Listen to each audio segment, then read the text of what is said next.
Hi, welcome back. This is just a really quick video on how my students at RVCC can access Citrix via their SQL Server.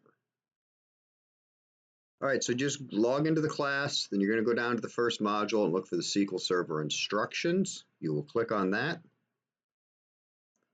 You will go to this part that says Zen app, Raritan Valley EDU. Go ahead, you're going to copy that. And if your first time, it's probably going to ask you to download Citrix. If you've done it already, this will jump you to this part right here. So once you've done the download and everything, it'll get you here. And you just sit there and go ahead and click on that. This will open. It'll say it's trying to open your launcher.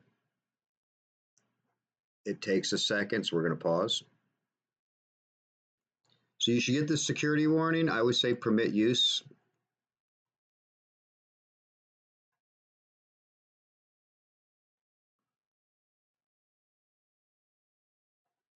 And then this will pop up for you. This is the SQL Server right here. This is actually SQL Server Management Studio. This is what you'll be working in.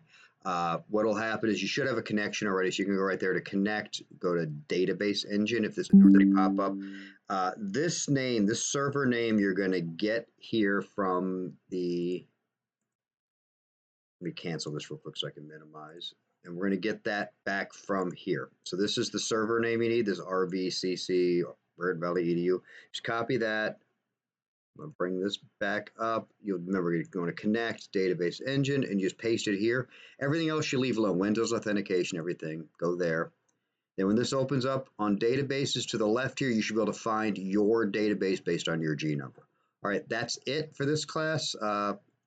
We will go on the next class where I'll introduce you and kind of walk you through how to use SQL Server. Okay.